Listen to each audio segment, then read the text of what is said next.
Good morning, everyone. Welcome to the show. Frontier Opening Bell, Thursday, the 17th of September. Ayode Jiebo, who is an investment professional, joins us on the show this morning. Onyeka Ejima, who is from Vertiva Capital, in charge of industrial goods analysis, and Alikan Sacho, the CEO and founder at Rich Frontiers Management. Good morning, gentlemen. It's good to have you here. Morning. Good morning. Thanks. Thank you so much. Thank you. Quite a bit of grounds to cover. Let's look at the equities market roundup for Wednesday, the third trading day of the week. Nigerian market down about 0.2%. Ivorian market was down about 0.5%. Egyptian made a surprising 0.5% to the north. Kenyan market down about 0.3%. Modest emerging for the South African GSC. All eyes on SARB decisions today. And of course, we'll talk a little bit about President Ramaphosa's State of the Nation address yesterday, the reopening of international flights from the 1st of October. So let's go to the East Africa. The East Africa Kenyan economy has a lot to talk about. The fund managers, they have new guidelines on transparency. There's a whole lot from the finance minister about the country's budget deficit. What will be the basis for that? KenGen wants some advisor to sell some carbon emission units, trying to find out what exactly they're trying to do there. On the island of Seychelles, are, by the way, off the coast of East Africa, Merge Exchange has listed a new set of instruments. That exchange is the first coin-based exchange in the world. Ali, good morning. Step into the Kenyan market, the stories for us. A morning, Person. Let me start with the budget deficit. This was the finance ministry basically projecting total borrowing could clock 9 trillion shillings in the next 24 months. That's on forecasted revenue shortfalls of the virus. And essentially what we've seen is the Treasury try to get ahead of this whole debt curve, in the sense that it's become very obvious and evident that there is a underlying debt problem here in Kenya, like many parts of Africa, and massaging the markets with feel-good messages which don't make any economic sense was really a losing game.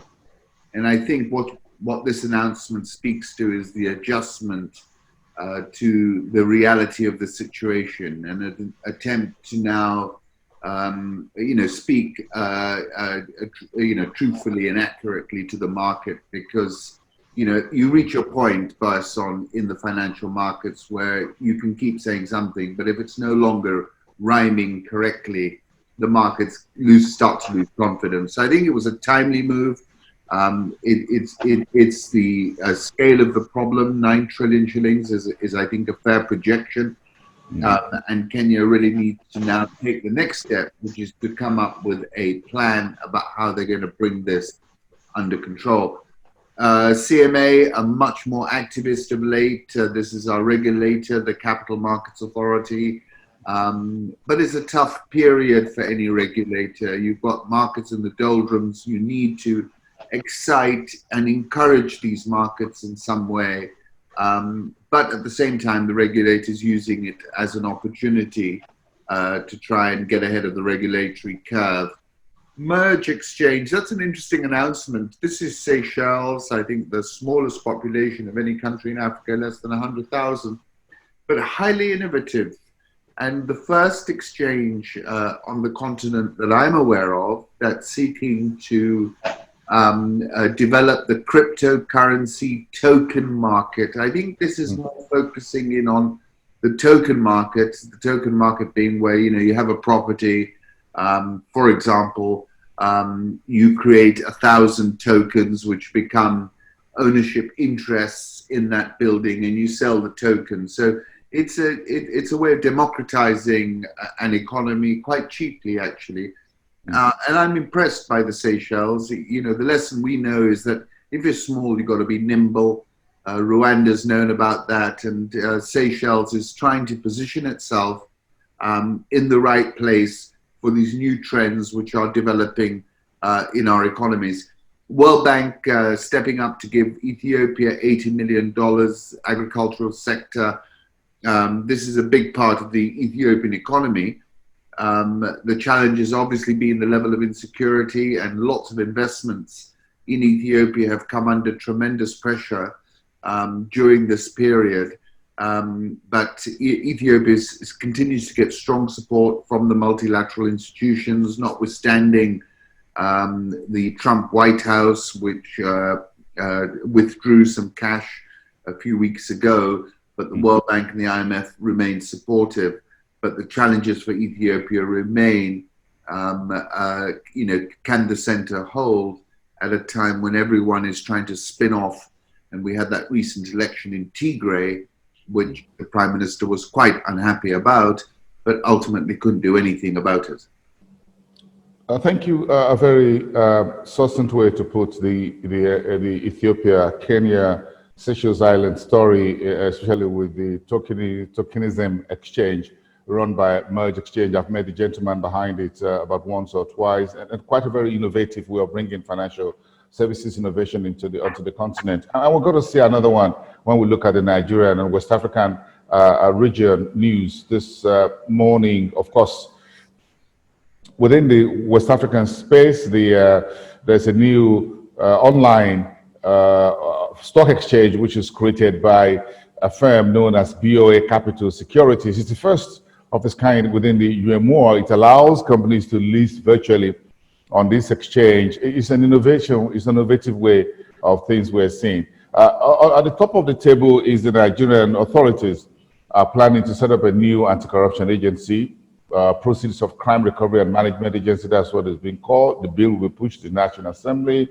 We'll see how this will go between the executive and the legislature. InfraCredit also reported the final drawdown of about $10 million of the EFDB subordinated loan. Ghana's economy slumped 3.2% in second quarter, the biggest story yesterday, first time in almost 40 years. And Ivorian NSIA Bank listed a 7% 5-year debt securitization fund. Ayodeji, give us your take here.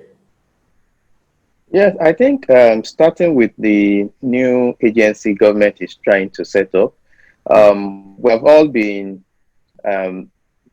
trying to persuade government to see that the high cost of governance is a major drawback to our growth in this economy. When we check recurrent to total expenditure over 70%.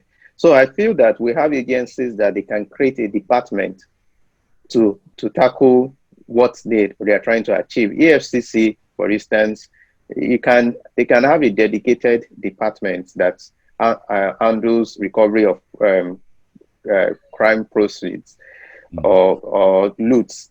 So I feel this is just trying to another way of keeping very high cost of governance, which is not positive. Secondly, you spoke about InfraCredit.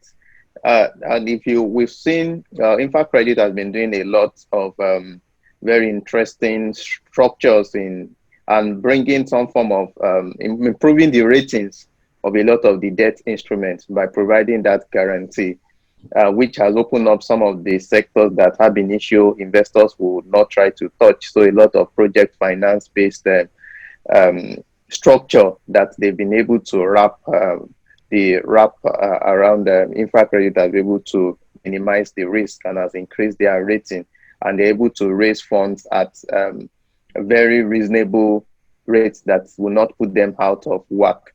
Yeah, so I think by and large, I believe that it's something that we also need to increase on. So there are a lot of sectors that even the banks are not comfortable to go into. And with the experience they have been able to garner over the years, they should also be able to partner with InfraCredit to take some form of this, share the risk, I won't say transfer, and it can also help or improve some of these critical sectors. Thank you. We'll get back to the primary market auction of yesterday. It looks like we have hit the bottom, as it were. There's no alternative, as you guys put the TIN, TINA, there's no alternative. So where would you park your money right now. Onyeka, look at this from the equity side for the yesterday. What's your take on the Nigerian market? Um, yeah, so um, Watson, like we talked about yesterday, we still see the market trading in the seesaw pattern. Investors are still very cautious about investing in the Nigerian market. Obviously, macro fundamentals are still quite weak, but some investors that are still willing to invest in the market are taking cautious positions. They're investing in only fundamentally sound stocks, and they are not even investing for long. We're still seeing short-term buys and then profit takings after some time. On Monday, we saw the market go up a few basis points. Yesterday, we saw Tuesday, we saw the market lose just a few basis points, and then yesterday we saw the market lose another 15 basis points.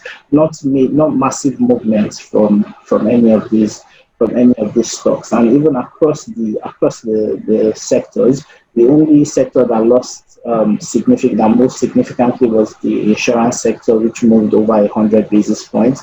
We are still seeing sub 50 movements across most of the sectors, really just reiterating our points that if there's more apathy in the markets than sell-offs or buy-in, and this is unlikely to change until we see strong news about the virus, until there's strong news about vaccines and strong news about the economy.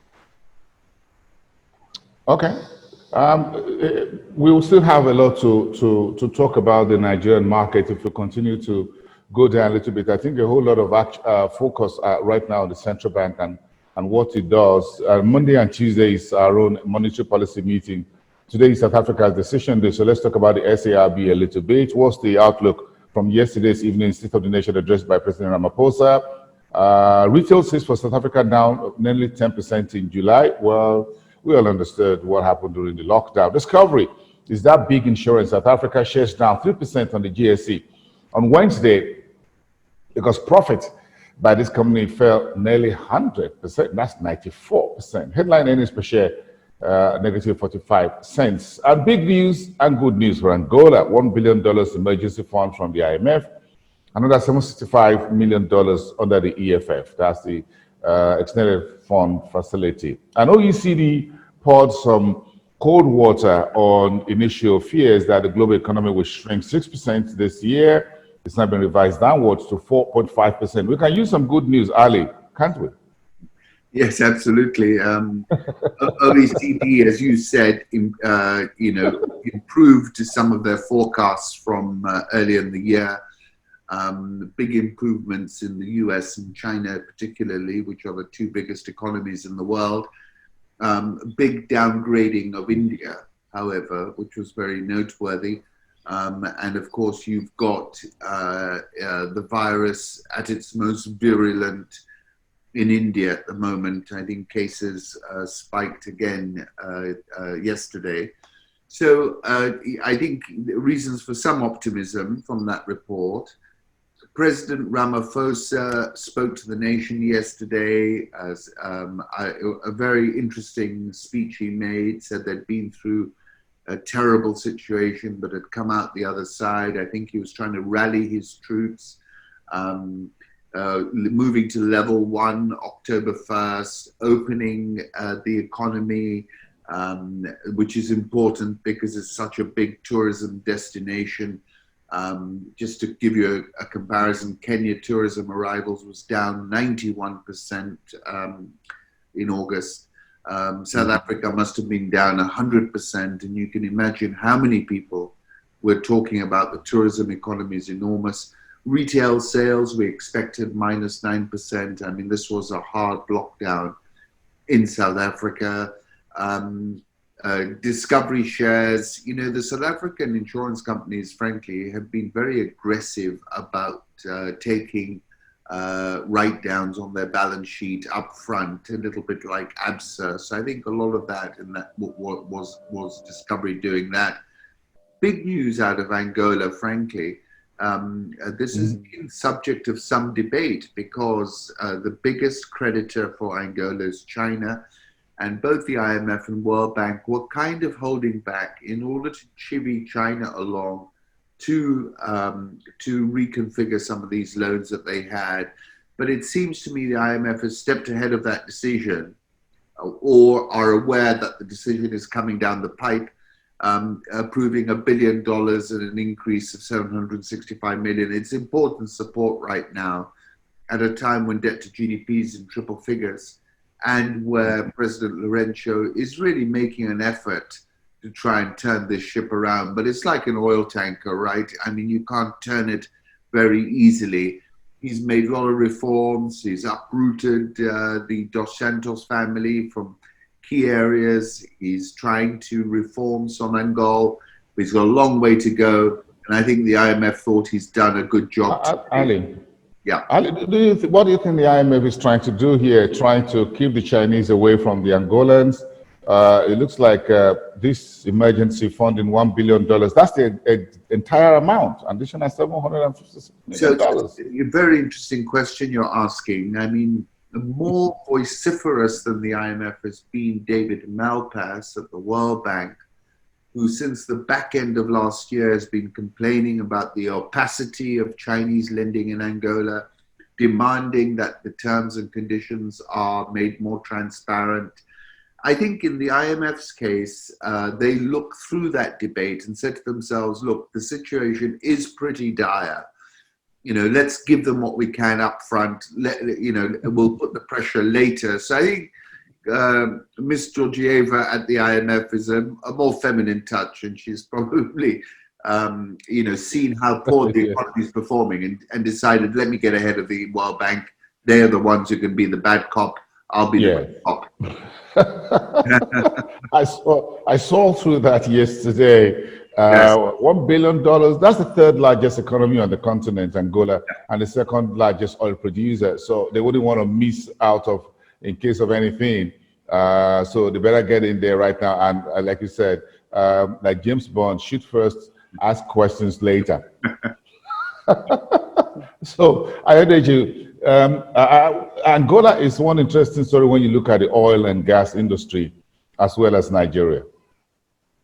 Yes, I think, well, when you look at it in terms of how they have been able to take advantage of their own oil, and like we would say, blessings to them, we won't want to use the word, it's been a major drawback to us in Nigeria. And for us, because of that ease of being able to get those proceeds, we've not been able to develop other critical sectors to create some form of stability and reduce reliance.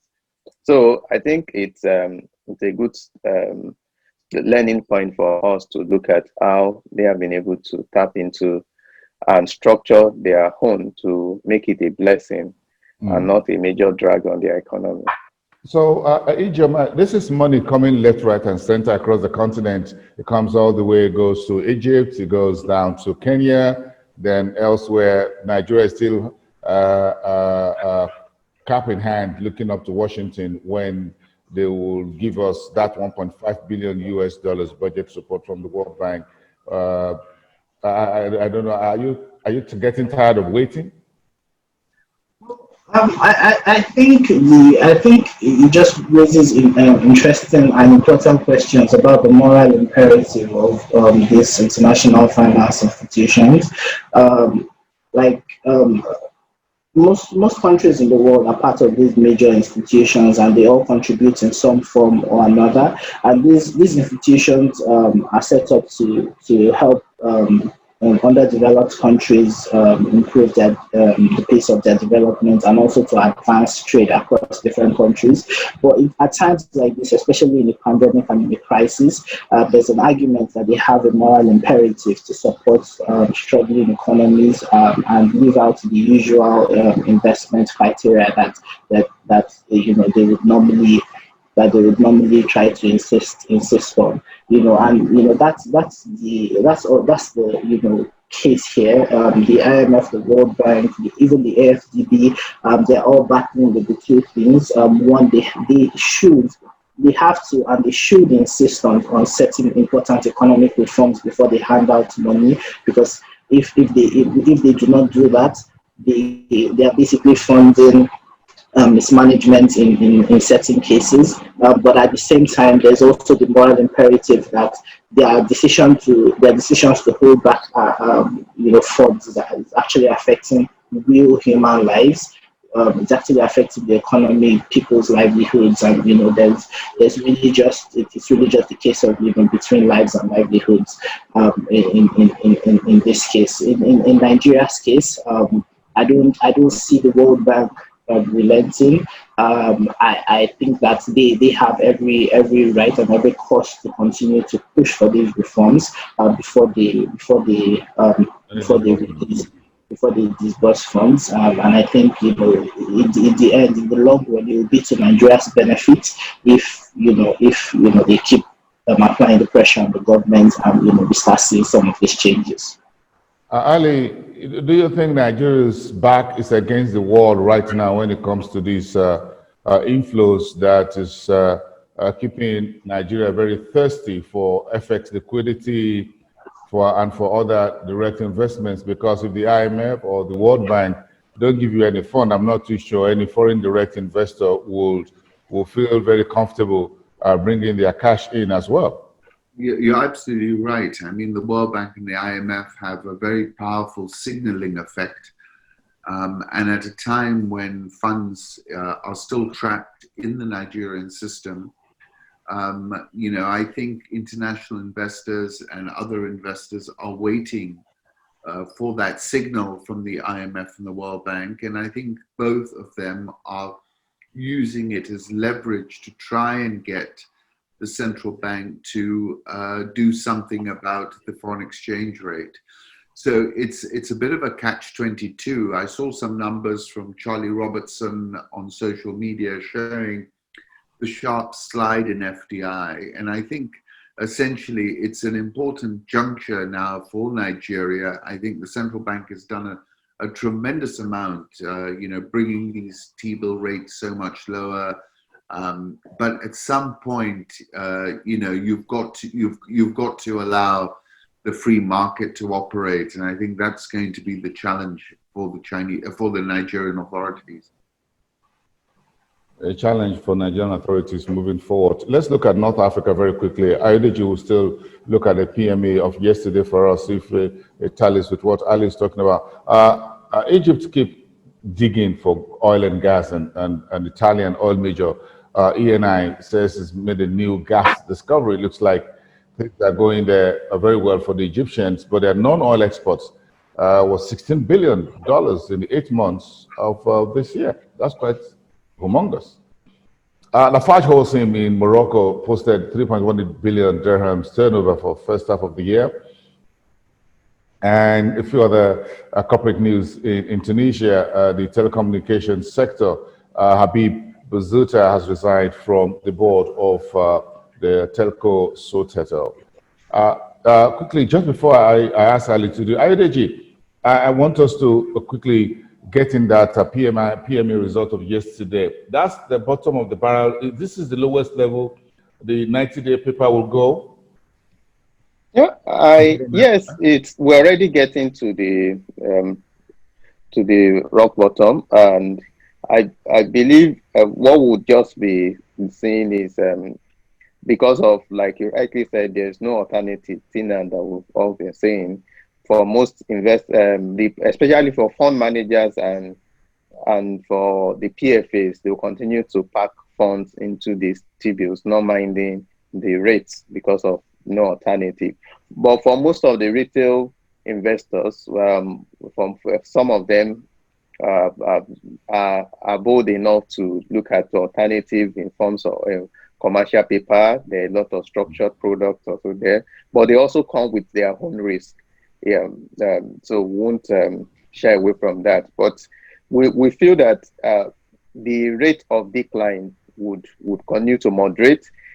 I won't say this is the bottom, but it's just that the rate, we can see the auction yesterday, the difference marginal by 2-3 basis points compared to previous auction. So we feel that investors would, for those that are not willing to take any risk, will continue to park their funds here. You also know the adjustment to the savings rate from the 3.75%, which is based on 30% of MPR, to 1.25 based on 10% of MPR, would also make investors take out their funds from their savings account to treasury bills. So that would also increase the liquidity and the pressure on the rate. So I won't say we are currently at the rock bottom now, but I feel the rate of decline would moderate as we progress. Interesting. Ali, let's continue to wrap up around the North African market space. Yeah. The Egyptian gas or non-oil exports. So, you know, this latest gas discovery is just a new one in a sequence of gas discoveries. And I think there is a lot of optimism in Egypt around the whole gas story. I think this confirms that Sisi has already said that he's looking to convert all the vehicles to gas-powered vehicles. So, you know, there is some joined up thinking going on over there, and quite an exciting moment, I suspect, for them, because they have been energy dependent for many years. And I think this is a strike for energy independence. You were surprised at that number, 16 billion in eight months. And this shows you the powerhouse of exports that Egypt is about. And why, you know, that it's a quantum which is materially higher than any other African country you care to mention. And bear in mind, this is in a COVID economy. So that's why, you know, I'm bullish about the Egyptian pound and generally about the economy, is because it is a serious engine and it's got a few gears. Thanks, Ali. Onyeka, what's your outlook on today's trading day in about 30 seconds?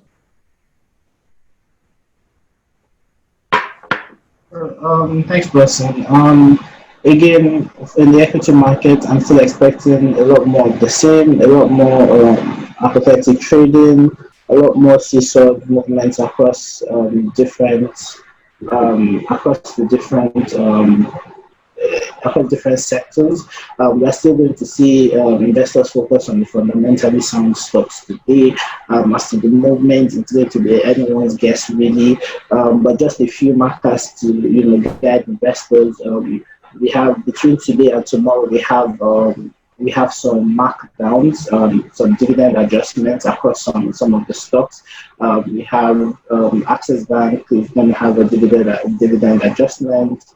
As well as one other company sort of slipping my mind at the moment.